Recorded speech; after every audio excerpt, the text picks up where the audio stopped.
Good evening. Fluid में बेटा हम बर्नौलीज प्रिंसिपल और टॉरिसेली लॉ पढ़ चुके थे। आज हम बात करेंगे कहां पर ये अप्लाई होगा, application of Bernoulli's law and Bernoulli's principle और टॉरिसेली लॉ, जो दोनों आप कह सकते हैं। ठीक, तो एक मैं आपको कॉन्सेप्ट करा रहा था जिसमें हमारे पास हमें एक कंटेनर दिया हुआ था और इस कंटेनर में हमारे पास से लिक्विड था। ठीक है, तो अभी हम इसे कंप्लीटली फिल्ड मान लेते हैं, ओपन टू एयर, और इसकी मैंने आपको हाइट दी हुई है से 5 मीटर, ध्यान से समझिएगा। और इसको मैंने एक 10 मीटर के टेबल पे रख दिया है। ठीक है, हाँ, 10 मीटर हाई एक पॉइंट है, वहां पे मैंने इसको रख दिया है। अब क्वेश्चन इस तरह से आएगा कि आपको यह बताना है कि आप किस जगह होल करें, आप किस पॉइंट पर होल करें कि ये आपकी रेंज मैक्सिमम हो जाए। फाइन, हाँ, क्वेश्चन ये है कि find the position of hole so that range of water flow is maximum. Okay, तो दो टाइप के क्वेश्चन मैं आपको इस पे दिखा रहा हूं। अब देखिए होता क्या है कि यहां पर सपोज आपने किसी भी पॉइंट पर इस तरह से होल किया, तो जो आपका वाटर फॉल करेगा उसकी रेंज कुछ ऐसे आएगी। ठीक है, अब ये आपको पता है कि ये ग्राउंड पर नहीं है, ये ग्राउंड पर डायरेक्टली नहीं रखा हुआ है, ये किसी टेबल के ऊपर रखा हुआ है। तो इसकी जो टोटल हाइट है वो आपकी ये हो जाएगी। टोटल हाइट में मैंने आपको बताया था क्या देखना, आपको वाटर लेवल का जो टॉप मोस्ट पॉइंट है ग्राउंड से, जहां पे आपको रेंज कैलकुलेट करनी है वो आप देख लीजिए। तो ये आपको मिल गया 15 मीटर। बात समझ में आई? अब आपको पता था मैक्सिमम रेंज आती थी बिल्कुल मिड पॉइंट पे, तो मैक्सिमम रेंज कहां पर आएगी जरा देखते हैं। मैक्सिमम रेंज आएगी हाइट की वैल्यू जब हमारी h/2, चाहे टॉप से ले लीजिए चाहे बॉटम से ले लीजिए, तो वो कितनी आई 15/2 मीटर। तो आप इसे कह सकते हैं 7.5 मीटर। ठीक है, अब एक्चुअल में तो ये आंसर आ गया, लेकिन अगर आप देखें 7.5 मीटर कहां होगा, 7.5 मीटर यहां कहीं पे आएगा, और यहां तो वाटर अवेलेबल ही नहीं है। तो अब हम क्या करें, अगर इस तरह की कुछ सिचुएशन हो तो आप यहां से ऊपर चलना शुरू कीजिए और जहां पर पहली जगह आपको वाटर मिले वहां पे आप होल कर दीजिए। फिर से समझिएगा, आपने कॉन्सेप्ट लिया कि मिड पॉइंट से हमारी रेंज मैक्सिमम आती है, तो आपने बिल्कुल ग्राउंड से जहां पे आपको रेंज निकालनी है वहां से आपने टॉप मोस्ट पोजीशन पे हाइट नापी, उसका h/2 किया, आपकी हाइट ये आई 7.5, बट 7.5 मीटर पे आपका वाटर अवेलेबल नहीं है, तो आप ऊपर गए, जहां वाटर अवेलेबल मिला वहां पे आपने होल कर दिया। ठीक है, तो आप क्या कहेंगे, the position is 5 metre from top, 5 metre from top, ये आपकी पोजीशन हो गई। क्लियर है? तो ये एक टाइप का क्वेश्चन आपको मिल सकता है। इसी में थोड़ा सा चेंज कर सकते हैं, देखिएगा चेंज कैसे होगा। बेटा सेकंड टाइप का क्वेश्चन आपको ये मिल सकता है कि आपका जो कंटेनर है उसकी हाइट तो 10 मीटर कर दी और वो ग्राउंड से 5 मीटर ऊपर प्लेस किया गया है। फाइन, अब आपको बताना है किस पॉइंट पर आप होल करें कि रेंज मैक्सिमम हो जाए। तो फिर से आप चेक करेंगे कि जो वाटर का टॉप मोस्ट पॉइंट, वाटर की अपर सरफेस और ग्राउंड के बीच का जो टोटल डिस्टेंस वो कितना हो गया, 15 मीटर। आपने कहा रेंज मैक्सिमम के लिए 15/2 हाफ कर दिया, 7.5 मीटर पे रेंज मैक्सिमम होगी अगर हम यहाँ पे होल करेंगे।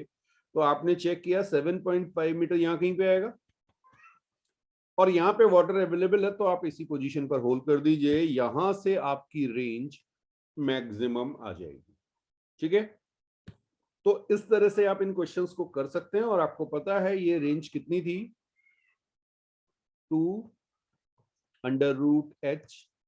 h-h। ये ध्यान रखिएगा, ये स्मॉल h कैपिटल H क्या क्या है, कैपिटल H टोटल हाइट, ये आपकी रेंज आई थी, तो ट्वाइस √, अब ये h/2 हो गया था, capital h/2 multiplied by h/2, तो ये आप देख रहे थे h आ जाएगी, तो आपकी रेंज कितनी आ गई बेटा, 15 मीटर। हाँ, 10 मीटर रेंज नहीं आएगी, यहाँ पे 15 मीटर आएगी, क्योंकि हाइट जो है वो कहां से लेंगे, ग्राउंड से वाटर के टॉप मोस्ट पोजीशन की। आप चेक कर सकते हैं, यही रेंज आएगी। आप अलग अलग पूरा प्रोजेक्टाइल वाला कॉन्सेप्ट यूज करके कर सकते हैं, या सीधे सीधे ये कॉन्सेप्ट अप्लाई कर दीजिए। एक कॉन्सेप्ट की बात करेंगे। एक कंटेनर हमारे पास है जिसमें हमारे पास ओके यहाँ पे वाटर है, अवेलेबल है, ठीक। और इसके बेस पे हमने एक होल कर दिया है, आपको होल दिख रहा है, मैं आपको रेड कलर से पॉइंट करके दिखा दूं, ये हमारे पास होल है। और ये कंटेनर ओपन कंटेनर है, तो इसमें यहाँ पे एयर प्रेशर भी आपका आ रहा होगा। तो यहाँ पे मैं पी एटमॉस्फेरिक लिख दे रहा हूँ, जिससे आपको समझ में आ जाए कि यहाँ पे पी एटमॉस्फेरिक लग रहा है, ठीक। आपको बताना है इसमें time required to empty this tank. Time required to empty the tank. Okay? हाँ, अब इसका रिजल्ट याद रख लीजिएगा, वैसे मैं आपको पूरा डिराइव करा रहा हूं। तो इसका मेथड क्या है, देखिए पहले तो जरा समझिए कि आपकी जो यहां पर वेलोसिटी है, ठीक है, ये आपको पता है स्टार्टिंग में √2gh होगी। बट जैसे जैसे आपका लेवल डाउन आता जाएगा, जैसे जैसे आपका लेवल डाउन आएगा, ये वेलोसिटी में चेंज आ रहा होगा। हाइट कम होती जाएगी तो वेलोसिटी भी कम होती जाएगी, √2gh है, बिल्कुल। और वो किस केस के लिए था, जब हमने आपसे कहा था कि area is much much less than A. A जो है वो मेरा होल का एरिया है और कैपिटल ए मेरा, ठीक है। अब ये हम किसी भी एरिया के लिए प्रूव करते हैं, फाइन, बिल्कुल। देखिएगा डी, यहां पे मैं लिख रहा हूं V hole by D T. अभी बता रहा हूं, ये पहले नोट कर लीजिए फिर बता रहा हूं। That is equal to D V tank by D T. अब ये है क्या चीज, ये मैंने क्या लिखा है ये बता रहा हूं अभी आपको। ये वी होल जो है, ये जितना वॉल्यूम वाटर का या जो भी ये लिक्विड है उसका इस होल से बाहर निकला उसका रेट।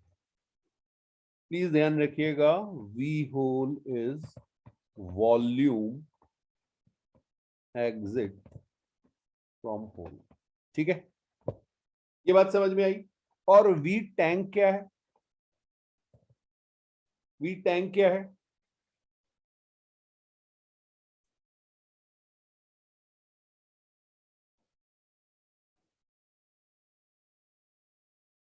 जितना वॉल्यूम वाटर का टैंक में कम हुआ, भाई जितना कम हुआ उतना ही तो बाहर निकला ना।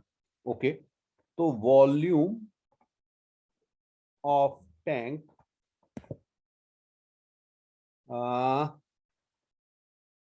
रिड्यूस लिख दें, ठीक है। जितना वॉल्यूम का टैंक कम हुआ उतना ही बाहर निकल गया। ये बात समझ में आई, ओके। अच्छा, एक हमने इक्वेशन ऑफ कंटिन्यूटी भी पढ़ा था। मैंने आपसे कहा था फ्लूइड में सबसे ज्यादा इंपॉर्टेंट है इक्वेशन ऑफ कंटिन्यूटी।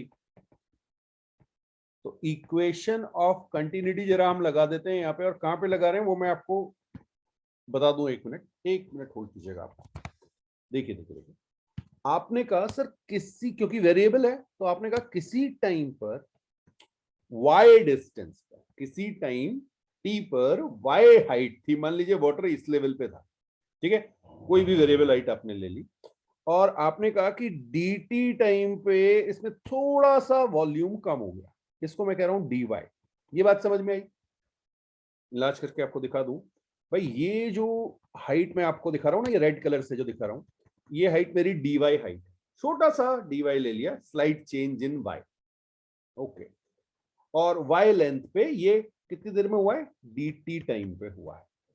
चलिए, तो अब आप कहेंगे कि equation of continuity a into V is equal to a into minus dy by D T. जरा ये समझना, देखो देखो देखो, ये क्या है, ये v है, यहां पे एरिया a हो गया, तो a1 v1, यहां पर एरिया आपका कैपिटल A है। वेलोसिटी को मैंने लिखा है minus dy by D T. Minus क्यों लिखा, बिकॉज y टाइम के साथ चेंज हो रहा है। कुछ बात समझ में आई। तो इक्वेशन ऑफ कंटिन्यूटी को मैंने लिखा a v is equal to a minus dy by dt। अच्छा, v आपको पता है, v is equal to under root 2gy if a is much much less than capital A। ठीक, तो मैं यहाँ पे ये अप्रोक्सीमेशन यूज कर रहा हूं, a under root 2gy is equal to capital A minus dy by dt। Equation of continuity में मैंने ये लिख दिया। ठीक है, एक्चुअल में ये इक्वेशन कहां से आई होगी, वो जो मैंने ऊपर आपको दिखाया था, a इंटू वी, वो भी वही चीज है। ये जो मैंने लिखा था ना, ये भी तो यही चीज है, ये दोनों यही चीज है। आप चाहें तो इससे लिख लीजिए, आप चाहें तो इक्वेशन ऑफ कंटिन्यूटी लगा दो। ओके, अब हमें करना क्या है बेटा, कि y और t का रिलेशन देखना है, तो आप इसे इंटीग्रेट करेंगे। ठीक, तो देखिए मैं थोड़ा सा इसमें रीअरेंज कर रहा हूं, मैं इसको लिख रहा हूं dt is equal to a by a minus under root 2g 1 by root y d y. क्या ऐसे लिख सकता हूं? हाँ, थोड़ा सा बस रीअरेंज कर दिया जिससे मेरे को इंटीग्रेशन करने में आसानी हो जाए। मैं सारे y वाले वेरिएबल और कांस्टेंट को एक साइड ले आया और t को एक साइड ले गया। अब मैं इसे करूंगा इंटीग्रेट। ठीक है, टाइम की लिमिट मेरी है 0 से t और y की लिमिट मेरी है h से 0। ये बात समझ में आई? स्टार्टिंग में पूरा का पूरा जो आपका कंटेनर था वो h हाइट तक भरा हुआ था और हमें एम्प्टी करना है, तो हमने उसको 0 ले लिया।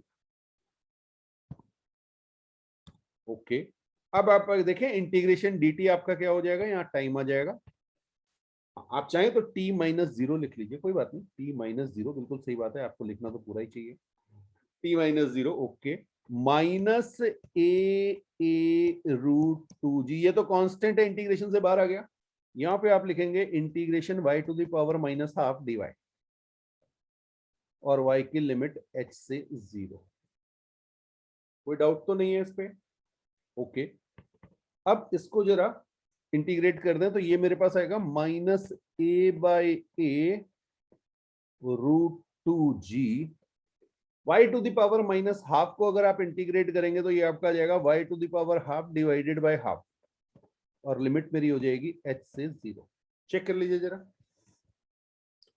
ओके, इसको आप सॉल्व करेंगे तो ये आपका -2a by a root 2g और ये आपका आ जाएगा 0 माइनस रूट h। चेक करो, h to the power half को मैंने रूट h लिख दिया। बहुत बढ़िया। अच्छा, अब यहाँ पे टाइम इज इक्वल टू, अब देखो माइनस माइनस मिलके प्लस हो गया तो twice a by a under root h by 2g, ये दिख रहा है मुझे। अच्छा, इसमें कुछ और चेंज भी हो सकता है। ओके, 2 को अंदर ले जाते हैं, तो t इज इक्वल टू इस फॉर्म में लिख लें जिसे याद करना आसान हो, under root 2h by g, ये हमारा टाइम है। ठीक है, तो इसको आप याद कर लीजिए, इस पे बेस्ड स्ट्रेट क्वेश्चन आपको मिल जाते हैं। दोनों एरिया दिए होंगे, टैंक का एरिया, होल का एरिया और साथ में हाइट दी होगी, तो कहेगा time required to empty the tank, that is area tank, area of tank divided by area of hole multiplied by under root 2h by g. Free fall वाला ही term है 2h बाई जी। ठीक है, बस एक फैक्टर a बाई ए से multiply हो रहा है, तो याद रखने का आसान तरीका, ये आपका time required to empty the tank.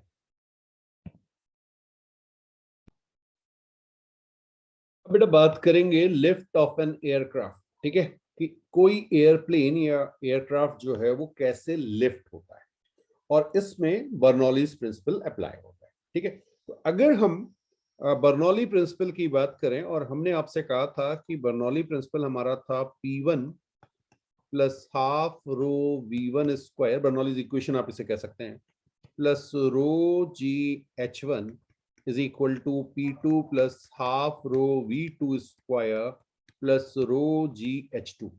Fine, तो ये हमारे पास बर्नौली इक्वेशन थी, और इसमें हमने आपको बताया था अगर मैं H1 is equal to H2 रख दूं तो ये दोनों टर्म गायब हो जाते थे, और ये हमारी इक्वेशन बनती थी P1 plus half rho V1 square is equal to P2 plus half rho V2 square.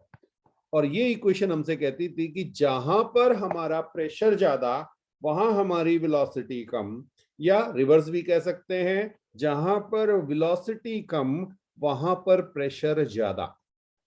ठीक है, अगर हमारी किसी पॉइंट पर वेलोसिटी कम होगी तो वहां पर प्रेशर ज्यादा होगा। प्लीज ध्यान रखिएगा, ये किसके लिए है? स्ट्रीमलाइन फ्लो के लिए, टर्बुलेंट फ्लो के लिए नहीं है। तो स्ट्रीमलाइन फ्लो के केस में ये होता है। अब हम बात करते हैं कि एयरक्राफ्ट में ऐसा क्या होता है। आपने देखा होगा एयरक्राफ्ट तभी लिफ्ट होता है जब वो रनवे पे दौड़ता है। ठीक है, तो जरा देखें कि ये हमारे पास एक इसका मॉडल है, ये आपका विंग है और ये एयरक्राफ्ट इस डायरेक्शन में मूव कर रहा है, अभी रनवे पे दौड़ रहा है। ठीक है, अब मान लीजिए यहाँ पे आपके पास एयर है, नॉर्मल एयर, इस तरह से स्ट्रीमलाइन फ्लो चल रहा होगा, बराबर बराबर डिस्टेंस पर आप इस तरह से एयर की, हाँ, स्ट्रीमलाइन दिखा सकते हैं। बट अब क्या होता है, जो आपके एयर क्राफ्ट के विंग की डिजाइनिंग है उसकी वजह से आप देखेंगे आपका जो एयर फ्लो है वो कुछ इस तरह से हो जाता है। ठीक, इस केस में जो हाइट है उसमें बहुत ज्यादा डिफरेंस नहीं है, बट वेलोसिटी में सिग्निफिकेंट डिफरेंस आ जाता है। अपर ये जो विंग है इसके ऊपर आप देख रहे हैं यहां पे लिखा हुआ है हाई वेलोसिटी एयर फ्लो और नीचे लिखा हुआ है लो वेलोसिटी एयर फ्लो। तो आपके विंग की डिजाइन इस तरह के हैं कि एयर जो है वो ऊपर वाली जो होती है उसकी स्पीड हाई हो जाती है और जो लोअर साइड पे है वो लोअर साइड पे स्पीड आपकी रिड्यूस हो जाती है। बिल्कुल सही बात। तो जहां पे वेलोसिटी रिड्यूस होती है वहां पे आपका प्रेशर हाई हो जाता है। तो जो आपका विंग है, अगर मैं एक लाइन से आपके विंग को दिखाऊं तो विंग पे लोअर पोर्शन पे हाई प्रेशर और अपर पोर्शन पे लो प्रेशर होता है और ये प्रेशर डिफरेंस काफी ज्यादा होता है। ठीक, तो आपका एक फोर्स ऊपर से और एक फोर्स डाउनवर्ड, इस विंग पे दो फोर्स लग रहे होते हैं, आप इसे थ्रस्ट फोर्स भी कह सकते हैं। तो ये एफ डाउन डायरेक्शन में लग रहा है, ये एफ अप डायरेक्शन में लग रहा है। और आपको पता है कि लोअर एंड पे हाई प्रेशर है तो उस पे जो फोर्स लगता है वो ज्यादा हो जाता है और नेट फोर्स अपवर्ड डायरेक्शन में लग जाता है जो आपके प्लेन को लिफ्ट कर देता है। तो this is the concept of lift off an aircraft. फिर से एक बार, वेलोसिटी डिफरेंस, ऊपर की जो साइड है विंग के ऊपर की साइड वहां पे वेलोसिटी हाई हो जाती है, लोअर साइड पे वेलोसिटी लो रहती है। जहां पे वेलोसिटी हाई वहां प्रेशर कम, तो अपर साइड पे लो प्रेशर, लोअर साइड पे high pressure, net force upward और ये पूरा का पूरा plane with luggage and passengers सब कुछ लिफ्ट हो जाता है। ठीक है, नोट कीजिए। नेक्स्ट बेटा बात करेंगे स्विंग ऑफ अ बॉल। ठीक है, अब यहां पर ये हमारी बॉल, ये मैं आपको टॉप व्यू दिखा रहा हूं। ठीक है, ये हमारी बॉल जो है वो रोटेट कर रही है। तो आपको मैंने डायरेक्शन दिखाया हुआ है, ये मेरी रोटेशन की डायरेक्शन है। आप कोई भी बॉल ले सकते हैं अगर बॉल घूम रही है। ध्यान से समझना कि बॉल की एक साइड इधर जो आएगी, ये देखिए, ये एयर फ्लो भी इसी डायरेक्शन में है ऐसा हम मान रहे हैं। ठीक है, तो ये इसको सपोर्ट कर रही है, जबकि दूसरी साइड जो है वो इसको अपोज कर रही है। रेड कलर से दिख रहा है आपको? फिर से एक बार दिखा दूं। ओके, ब्लू कलर से आपको दिखाया गया है सपोर्ट करने वाली चीज। यहां पे देखिए, ये दिख रहा है आपको? ये जो बॉल का मोशन है ये एयर को सपोर्ट कर रहा है। ठीक है, और इधर बॉल का मोशन एयर को अपोज कर रहा है। अब अगर बॉल में थोड़ी सी रफनेस ये मान लीजिए, तो भाई यहां पे आपकी वेलोसिटी क्या होगी? इंक्रीज कर जाएगी और इस एंड पे वेलोसिटी डिक्रीज कर जाएगी। बात समझ में आ रही है?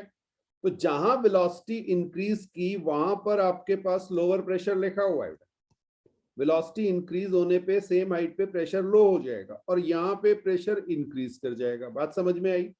तो जिधर की साइड प्रेशर ज्यादा है उधर से एक फोर्स लगने लगता है, नेट फोर्स, जो आपकी, अगर ये बॉल आपकी इस डायरेक्शन में मूव कर रही है तो ये इसके पाथ को हल्का सा डेविएट कर देता है और हवा में बॉल के इस डेविएशन को ही आप कहते हैं swing of a ball. Right? तो ये क्रिकेट में यूज होता है, ये फुटबॉल में यूज होता है, बिल्कुल लॉन टेनिस में भी हो सकता है।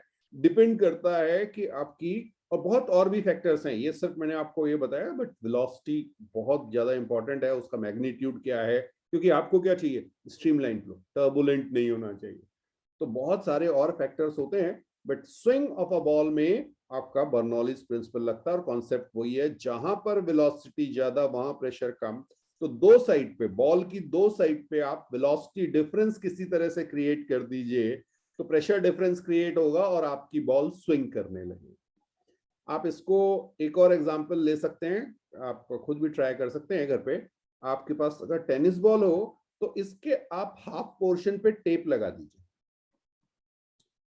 यहाँ पे आप टेप लगा दीजिए और एक साइड स्मूथ हो जाएगी, दूसरी साइड रफ हो जाएगी और आप इसको थ्रो कीजिए, देखिए ये बॉल स्विंग कर जाएगी।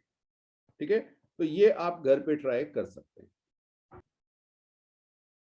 अब बेटा बात कर रहे हैं वेंचुरी मीटर। ठीक है, तो सबसे पहली चीज तो आती है कि वेंचुरी मीटर होता क्या है। तो एक ऐसी डिवाइस जो फ्लो स्पीड को मेजर करती है, लिख लीजिए, a device to measure flow speed. हाँ, जैसे आपके कोई लिक्विड या कोई एयर या गैस कोई फ्लो कर रही है, उसकी स्पीड क्या है, इसको मेजर करने के लिए इसे यूज किया जाता है। और अगर मैं इसकी पिक्चर आपको दिखाऊं तो ये रही बेटा, इंडस्ट्रीज में ये पिक्चर आपको दिखेगी, जगह जगह जहाँ पाइप फ्लो हो रहे होते हैं तो वहां पे इस तरह की एक पिक्चर आपको दिखेगी। ये है आपका venturi meter, actual venturi meter. ठीक है, हाँ, पिक्चर तो ऐसी आपकी बुक में नहीं दी होगी, बट ये मैं आपको इसलिए दिखा रहा हूँ कि कभी आप कहीं जाएं इंडस्ट्रीज वगैरह में तो आपको समझ में आ जाए। तो होता क्या है कि इसमें यहाँ पे आप एक पाइप कनेक्ट कर देते हैं, इस तरह से होगा, यहाँ पे होल देख रहे हैं आप इसके साथ, और इधर भी आप पाइप कनेक्ट कर देते हैं। ठीक है, तो ये बीच में आप लगा देते हैं और यहाँ पे आपके पास आप चाहें तो गेज, प्रेशर गेज लगा सकते हैं, या अभी आपको बता रहा हूं कि मैं किस तरह की हमारी जो है वो वेंचुरी मीटर हम यूज करेंगे और उससे क्या बेनिफिट होगा। तो जो आपको बनाना है वो मैं आपको दिखा रहा हूं। तो ये वो पिक्चर है जो आपको बनानी है। देखिए इसमें सेंटर वाला ब्लू कलर और वो सब आपको अभी दिखाने की जरूरत नहीं है, आप इस पिक्चर को सिर्फ इस वे में बनाइए कि आप ऐसे करके ट्यूब दिखाइए और इसमें आगे जाके एरिया को कम कर दीजिए, बस इतना भी अगर आप दिखाएंगे, वैसे आप फिर वापस इसको ऐसे ही बड़ा कर सकते हैं। ठीक है, और इसमें आपके पास, जस्ट अ मोमेंट, हाँ जी, इसमें आपको दो पाइप दिखाने हैं लाइक दिस। अभी बताएंगे इसका पर्पस क्या है। ठीक है, और आपको ये एरिया A2 और A1, ये जो क्रॉस सेक्शनल एरिया दिख रहे हैं ना, यहाँ पे मैं आपको दिखा दूं, ये ग्रीन कलर से इधर दिखाया और ग्रीन कलर से ये वाला एरिया कह लीजिए, या ये दोनों बराबर है। ठीक है, तो A2 और A1 ये आपको पता होने चाहिए। अच्छा, उल्टा लिख दिया मैंने, कोई बात नहीं, कोई बात नहीं, पहले वाले को A1 कर लो यार, कोई बात नहीं, यहाँ पे A1 कर लो, यहाँ पे A2 कर लो। अच्छा, दोनों में डिफरेंस हो जा रहा था, ठीक है ठीक है। तो इसे हमने कहा एंड 1 और इसे हमने कहा है एंड 2। ठीक है, अब इसमें होगा क्या समझिएगा, जब आपके पास यहां से कोई भी फ्लूइड, लिक्विड भी हो सकती है, गैस भी हो सकती है, जब ये फ्लो करेगी, ठीक, पहले मैं ये लिक्विड के लिए यूज कर रहा हूं, हाँ, लिक्विड के लिए। तो लिक्विड के लिए क्या है, ऊपर आपके पास ट्रांसपेरेंट ट्यूब्स हैं जो ओपन रहेंगी। ध्यान रखिएगा, ये ट्यूब्स कैसी हैं, ओपन है। हाँ, गैस इसमें यूज नहीं करेंगे, क्योंकि अगर आप गैस यूज करोगे तो यहां से आपकी गैस बाहर निकल जाएगी और आपको कुछ पता नहीं चलेगा। बात समझ में आई? तो लिक्विड के लिए हम ये वेंचुरी मीटर यूज करते हैं। अब दो एंड आपको देख रहे हैं, आप मुझे बताएंगे अगर मेरे पास V1 और V2 में स्पीड कह लूं तो कौन ज्यादा होगा। V1 और V2 में से कौन ज्यादा होगा? बिल्कुल, इक्वेशन ऑफ कंटिन्यूटी लगा दीजिए। तो पहली आपकी लगेगी इक्वेशन ऑफ कंटिन्यूटी, आप कहेंगे A1 V1 is equal to A2 V2। मैंने आपसे पहले भी कहा था, पूरे फ्लूइड में इस तरह के जितने क्वेश्चन आते हैं उसमें दो कॉन्सेप्ट लगते हैं, एक इक्वेशन ऑफ कंटिन्यूटी, दूसरा बर्नौलीज प्रिंसिपल। ठीक है, तो इक्वेशन ऑफ कंटिन्यूटी से आपने कहा sir V1 is less than V2, ये बात सबको समझ में आ गई? ओके, दूसरा आप कहेंगे, देखिए एक में आपको ये वाली स्ट्रीमलाइन रेड कलर से जो दिखाई है इसको देखिए, सेंटर पे जो स्ट्रीमलाइन ली हुई है, ठीक है, इस स्ट्रीमलाइन मतलब सबकी हाइट सेम होगी। तो अगर हाइट सेम हो गई तो अभी अभी हमने आपसे कहा था कि बर्नौलीज प्रिंसिपल कैसे लग जाएगी, हाइट अगर सेम है तो बर्नौलीज प्रिंसिपल ये आपसे कहता है P1 plus half rho V1 square is equal to P2 plus half rho V2 square. Rho ji h वाला टर्म गायब हो जाएगा, ये बात भी समझ में आ गई? अच्छा जी, इसका मतलब जहां वेलोसिटी कम वहां प्रेशर ज्यादा, और जहां वेलोसिटी ज्यादा वहां प्रेशर कम, ये बात समझ में आई? तो आप क्लियरली कह सकते हैं कि P2 is less than P1, ये बात समझ में आई? P2 प्रेशर कम होगा। अच्छा, बहुत अच्छा। अब देखिए, क्योंकि प्रेशर कम है तो आपकी हाइट यहां पे ऊपर से ओपन है तो यहां P एटमॉस्फेरिक होगा, यहां भी P एटमॉस्फेरिक होगा। क्लियर है? हाँ, बस इसमें समझते यही है जो जो बिल्कुल बिल्कुल। अब P1 को आप लिख दीजिए P एटमॉस्फेरिक प्लस रो जी H1। H1 क्या है? ये लिक्विड की हाइट। और सेकंड कॉलम में H2 लिखेंगे, ठीक है, तो P2 कितनी हो जाएगी बेटा? P2 is equal to P atmospheric plus rho g H2। ध्यान रखिएगा, जहां प्रेशर कम होगा वहां पे वाटर या जो भी ये लिक्विड है, या हाँ आपको दिखाया गया है, उसकी हाइट कम होगी। ये बात क्लियर हुई? तो जहां वेलोसिटी ज्यादा वहां प्रेशर कम, वहां पे हाइट कम। ओके, अब अगर मैं आपसे कहूं कि what is P1 minus P2, आपके पास दो इक्वेशन मैंने दी हुई है। बिल्कुल बिल्कुल, ये 1 और ये 2। तो P1 माइनस P2 को मैं लिख सकता हूं रो जी H1 माइनस H2, क्या इसे लिख सकता हूं? और अगर आप इस डायग्राम में देखेंगे तो यहां पे आपको ये हाइट गिवन है H, ठीक है, ये H ही है आपकी H1 माइनस H2। तो आपको करना क्या है, दोनों जो आपके ये कॉलम हैं या ट्यूब दिख रही है, ट्रांसपेरेंट ट्यूब, इनमें जो लिक्विड का हाइट डिफरेंस है उसको आपको नोट कर लेना है, रो जी एच। ये आपका P1 माइनस P2, ये बात समझ में आई? तो बर्नौली इक्वेशन ने हमें दिया, हाँ बर्नौली इक्वेशन से भी P1 माइनस P2 निकाल लीजिए। P1 माइनस P2 मैं दिखा दे रहा हूं आपको, चिंता मत कीजिए, चिंता मत कीजिए, यहां से, ठीक है, हाँ ओके, थोड़ा सा कम कर लेते हैं। P1 माइनस P2 की वैल्यू आएगी half rho V2 square minus V1 square. कुछ बात समझ में आई? दो मेथड हमने यूज किए, एक तो हमने प्रेशर का कॉन्सेप्ट, अगर आपका प्रेशर डिफरेंस है तो P1 minus P2 PATM, H1 और H2 जो आपकी हाइट आ रहा है, कॉलम हाइट जो है उसकी वजह से जो प्रेशर डिफरेंस आ रहा है, एक तो हमने P1 माइनस P2 वहां से निकाला, एक हमने बर्नौलीज प्रिंसिपल से निकाला। बात समझ में आ गई? अब सेकंड वाले में हमें निकालना क्या है एक्चुअली, हमें निकालना है बेटा V1 फ्लो स्पीड, V1 निकालना है, ठीक। हम V2 को एलिमिनेट कर देते हैं। कहां से एलिमिनेट करेंगे? हमारे पास इक्वेशन ऑफ कंटिन्यूटी है, A1 V1 is equal to A2 V2, तो V2 की वैल्यू को मैं क्या प्लेस कर सकता हूं, A1 V1 अपॉन A2 लिख सकता हूं। अच्छा, अब देखिए क्या हो जाएगा, यहां पे मैं लिखूंगा rho ji H that is equal to half rho, V2 की जगह मैं लिख रहा हूं A1 by A2 whole square V1 square minus V1 square. क्या ये बात सबको समझ में आई? पूरा का पूरा गेम जो है वो दो अलग अलग मेथड से P1 माइनस P2 निकालना है, एक बर्नौलीज इक्वेशन से और एक पास्कल्स लॉ वाला जो कॉन्सेप्ट था डेप्थ ऑफ अ फ्लूइड पे प्रेशर हमें निकालना था। ओके, बस ये आपको याद रखना। देखिए रो और रो कैंसिल हो गया, तो यहां से आपके पास V1 square is equal to 2GH upon 2GH upon A1 by A2 whole square minus 1। क्या ये वैल्यू आ रही है? चेक कर लो जरा।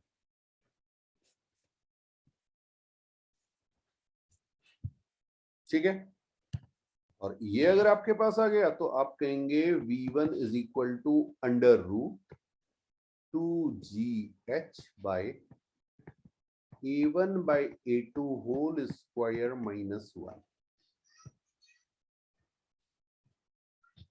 ठीक है, तो अगर आपके पास एक वेंचुरी मीटर है, वेंचुरी मीटर अगर आपके पास है तो ये एरिया तो आपको पता है A1 और A2 की वैल्यू। ठीक है, जी आपको पता है ये कांस्टेंट होता है 9.8 मीटर पर सेकंड स्क्वायर, और बस आपको ये h की वैल्यू डालनी है, आपको वेलोसिटी पता चले। तो इस तरह से आप वेलोसिटी को कैलकुलेट करते हैं। अब जैसे आप किसी पाइप को, जैसे मैंने आपको दिखाया था, ठीक है ना, हाँ, उसमें क्या होगा, मैं आपको फिर से वो डायग्राम दिखा दूं, चिंता मत कीजिए, ये रहा। ठीक है, आपको एक्चुअल में वेलोसिटी इस वाले पॉइंट पर नहीं कैलकुलेट करनी, ये तो हमने अपने हेल्प के लिए बनाया। ये हमारा A2 एरिया है, ये A1 है। हमें तो वेलोसिटी यहां से किस वेलोसिटी से ये हमारा फ्लूइड एंटर कर रहा है ये बताना। एरिया चेंज हमने किया जिससे हम उसको कंपेयर कर। ठीक है, तो अब आपको यहां से P1 माइनस P2 मिल जाएगा इन हाइट से, अगर ये लिक्विड है, अगर ये लिक्विड है, समझ में आ रहा है? यहां पे जो भी आपके पास वाटर लेवल या लिक्विड लेवल में डिफरेंस आएगा, ये डिफरेंस आपको P1 माइनस P2 दे देगा। ठीक है, और A1 A2 आपको पता है, A1 और A2 आपको पता है, सॉरी A1 इधर है A2 इधर है। बस आप इसको, इस हाइट को मेजर कीजिए और इस हाइट को आप अपने फॉर्मूले में रख दीजिए। तो फॉर्मूला याद रखिएगा, डिराइव करने को स्कूल में तो डिराइव करने को आ सकता है, वहां पे डायरेक्टली इस पे क्वेश्चन मिल सकते हैं आपको कंपटीशंस में। हाँ, स्कूल में डिराइव करने के लिए आ सकता है वेंचुरी मीटर अगर पढ़ाया गया तो। Under root 2GH A1 by A2 whole square minus 1, ये है फॉर लिक्विड। ध्यान रखिए, ये वो है जिसमें आपके पास दो ट्रांसपेरेंट ट्यूब्स वर्टिकली होंगी और ये लिक्विड के लिए यूज होगा। अब गैस के लिए क्या थोड़ा सा चेंज आएगा, पहले इसको नोट कर लीजिए फिर बात करते हैं।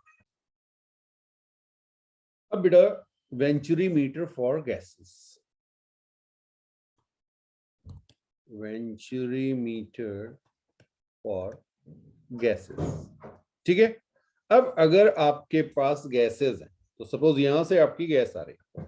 अब अगर हम पुराने वाले को गैसेस को उसमें यूज करते हैं तो ऊपर आपकी ट्यूब्स जो थी वो ओपन थी, बिल्कुल, तो वो गैस वहां से रिलीज हो जाती। तो अब हम क्या करते हैं, हम एक लिक्विड यूज करते हैं। ये हमारे पास एक लिक्विड है और इसकी डेंसिटी मैं आपसे कह रहा हूं ρm। ठीक है, अब फिर से वही कॉन्सेप्ट वही है, यहाँ पे आपका प्रेशर मुझे बताएंगे, यहाँ पे वेलोसिटी V1 और V2 में कौन ज्यादा, तो आप कहेंगे V1 is less than V2। ये बात सबको समझ में आई? बिल्कुल पुराना वाला कॉन्सेप्ट है, बस लिक्विड की जगह गैसेस आ रही है। ठीक, आप कहेंगे pressure 1 is greater than pressure 2। ठीक, तो अगर यहाँ पे प्रेशर ज्यादा होगा, ये प्रेशर हाई है, P1 हाई है और ये P2 लो है, तो आपका लिक्विड में एक हाइट डिफरेंस आ जाएगा कॉलम में। ये बात समझ में आई? तो यहां से अगर मैं आपसे कहूं तो मैं क्लियरली कह सकता हूं, पहले मैं बर्नौली लगा दूं, बर्नौली इक्वेशन लगा रहा हूं, P1 प्लस हाफ। अब थोड़ा सा ध्यान दीजिएगा, ये रो किसका होगा? गैस का। Half rho gas V1 square, क्योंकि बर्नौली तो जो है वो गैस की लगेगी ना, स्ट्रीमलाइन फ्लो किसका है? गैस का है। Okay, that is equal to P2 plus half rho gas V2 square. इसमें मेरे ख्याल से किसी को डाउट नहीं होगा, सेम हाइट पे हमने ये इक्वेशन लिख दी है, बर्नौलीज इक्वेशन। ठीक है, आप चाहें तो यहाँ पे नोट भी कर सकते हैं, ये आपकी है बर्नौलीज इक्वेशन। और दूसरा हम इस पे इक्वेशन ऑफ कंटिन्यूटी हमारी लगेगी, इक्वेशन ऑफ कंटिन्यूटी वो हमारी हो जाएगी A1 V1 is equal to A2 V2। ठीक है, चलिए अब जरा देखिएगा, P1 minus P2 is equal to half rho gas V2 square minus V1 square. क्या मैं ये लिख सकता हूं? ये मैंने पहले भी लिखी थी, बट अब मैं रो गैस लिखता हूं। ठीक, डिफरेंस क्या है वो समझिएगा। यहां पर बेटा P1 माइनस P2 आप किससे पता कर रहे हैं? इस लिक्विड की हेल्प से। ठीक है, इसको मैंने डेंसिटी लिखा हुआ है रो एम, ये मीडियम दिया हुआ कोई आपको, तो P1 minus P2 is rho M G h. पिछले वाले केस में क्या था? जो आपकी डेंसिटी लिक्विड की थी वही आपको P1 माइनस P2 को भी कैलकुलेट कर रहा था, बट यहां पर आपके पास गैस और लिक्विड अलग अलग हैं, तो यहां पर P1 माइनस P2 आपका क्या आ जाएगा? Rho M G h. इसकी वैल्यू हम रख देंगे half rho g V2 square minus V1 square के इक्वल। क्लियर है? बस खत्म। अब यहां से V2 square minus V1 square is equal to 2 rho m by rho gas. ये क्या लिख दिया? जी गैस नहीं, रो गैस।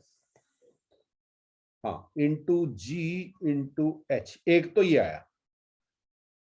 ओके ओके, और V2 हमें चाहिए क्या? हमें कैलकुलेट करना है V1 बेटा, हमें कैलकुलेट करना है V1। तो यहां पे मैं लिख दे रहा हूं A1 V1 बाय A2। ये V2 की वैल्यू रखी, whole square minus V1 square is equal to 2 rho M G H by rho gas.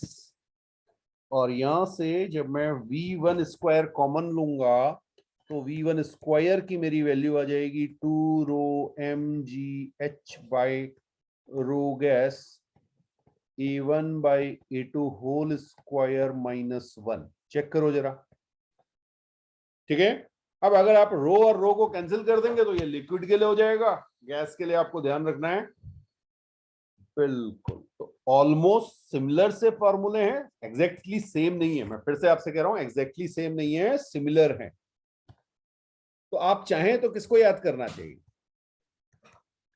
याद करना चाहिए ये गैस वाले को, 2 rho medium G H divided by rho gas A1 square by A2 square minus 1। ये हमारा formula important.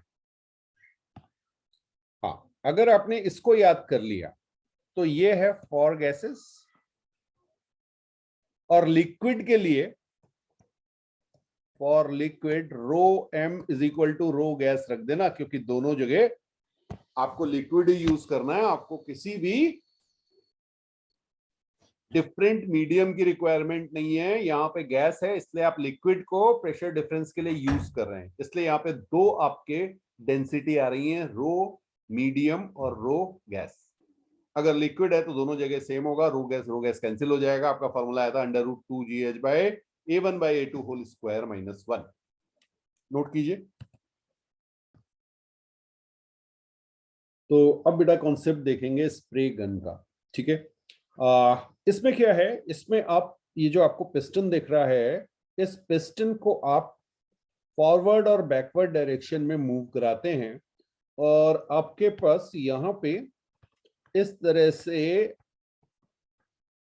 हाँ, जो भी आपका लिक्विड या पेस्टिसाइड जो भी आप कहें, ये आपका जो है स्प्रे हो जाता है। ठीक है, तो ये लिक्विड आपको दिख रहा है, तो फंक्शन क्या है वो मैं आपको बता रहा हूं। तो सबसे पहले हम स्टार्ट करेंगे, अगर आप इसको पीछे की ओर खींच रहे हैं।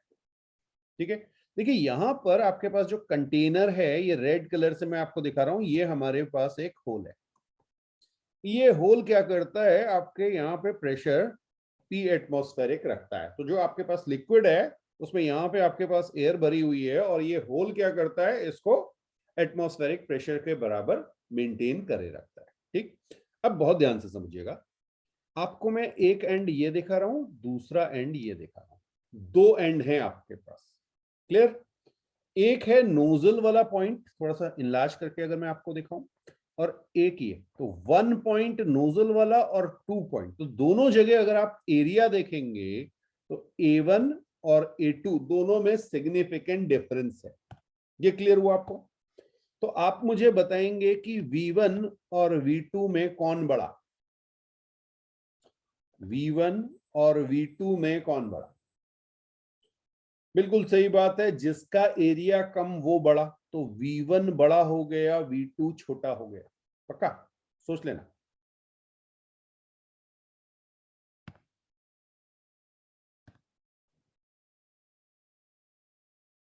V1 बड़ा हो गया, V2 छोटा हो गया। अच्छा, अब बिल्कुल बिल्कुल बिल्कुल ठीक है, ठीक है, ठीक है। अब एक पॉइंट और ले रहा हूं, यहां पे मैं ले रहा हूं, ये मेरे पास थर्ड पॉइंट है। ठीक है, थर्ड पॉइंट है। अब यहां पे देखना जरा, V3 की अगर मैं बात करूं, V3 और V2 में, हाँ जी, V3 और V2 में कौन बड़ा? V2 is greater than V3। पक्का? कोई डाउट तो नहीं? V2 का एरिया कम, V3 और बड़ा एरिया हो चुका है। Very good. अब देखिए, जब ये V2 यहां पे आपकी स्पीड इंक्रीज हुई, V2 की स्पीड इंक्रीज हुई, तो प्रेशर क्या हो जाएगा? लो। बात समझ में आई? प्रेशर लो हो जाएगा। कहां पे? सेकंड पॉइंट पर। मैं आपको फिर से ये पॉइंट दिखा रहा हूं, इस पॉइंट पर प्रेशर लो, और यहां आपके पास अंदर अगर आप देखेंगे तो P एटमॉस्फेरिक है। जब आप इसको बैकवर्ड डायरेक्शन में पुल कर रहे हैं, तो आपका ये जो लिक्विड है ये अपवर्ड डायरेक्शन में लिफ्ट कर जाता है, बिकॉज आपके पास सेकंड पॉइंट पर, सेकंड पॉइंट जो है यहां पे प्रेशर रिड्यूस हो जाता है, तो लिक्विड मूव करता है high pressure to low pressure की ओर। प्रेशर डिफरेंस की वजह से आपका लिक्विड ऊपर आ जाएगा इस ट्यूब में। ठीक, चलिए रेड कलर से आपको ये लिक्विड मैं दिखा दे रहा हूं। ये रेड कलर से 2 के जस्ट नीचे मैंने ये लिक्विड की एक बॉल सी दिखा दिया। अब आप क्या करेंगे, अब आप इसको फॉरवर्ड डायरेक्शन में पुश करेंगे। जब आप इसे फॉरवर्ड डायरेक्शन में पुश करेंगे तो एयर के साथ ये आपका आगे मूव करेगा, हाँ या ना? बहुत बढ़िया। अच्छा, अब आप मुझे बताएंगे V1 क्या है? V1 V2 से ज्यादा है, और ये आपका नोजल है बेटा। नोजल में आपका एरिया जो है वो काफी कम हो जाता है, बिल्कुल पॉइंटेड एक पिन की तरह का होल होगा। तो इसकी वजह से आप ये भी कह सकते हैं V1 V2 से बहुत ज्यादा हो जाता है। और यहाँ पे V1 V2 से बहुत ज्यादा होने की वजह से आपका जो फ्लो है वो कैसा हो जाता है? Turbulent flow. इससे पहले तक तो वो स्ट्रीमलाइन था, लेकिन अब V2 जब आगे गया, ये रेड वाला जो पॉइंट मैं आपको दिखा रहा हूं, ये आप इसे लिक्विड ड्रॉप कह सकते हैं, ये जैसे ही इस नोजल के पास पहुंचेगी, ये फ्लो आपका टर्बुलेंट हो गया होगा, और ये छोटे छोटे ड्रॉप्स में स्प्लिट होके सारी जगह डिस्ट्रीब्यूट हो जाती। समझ में आया? तो ये है आपका स्प्रे गन का एक्शन। इसमें आपको ध्यान रखना है, जब आप उसे पुल कर रहे हैं तो P2 P एटमॉस्फेरिक से कम हो जाएगा। क्यों? बिकॉज सेकेंड पॉइंट पर आपकी स्पीड इंक्रीज कर रही है। फिर जब आप इसको पुश कर रहे हैं तो आप कहेंगे V1 is much much greater than V2। 1 और 2 पॉइंट ध्यान रखिएगा। तो जब आपकी वेलोसिटी इंक्रीज होगी, बहुत छोटा पॉइंट है, वेलोसिटी काफी ज्यादा इंक्रीज होगी, आपको पता है रेनॉल्ड नंबर की वैल्यू थी रो वी डी बाई ईटा, और वेलोसिटी आपने काफी ज्यादा इंक्रीज की तो आपका रेनॉल्ड नंबर जो है वो 4000 से ज्यादा आ जाएगा, आपका फ्लो कैसा हो जाएगा, टर्बुलेंट फ्लो।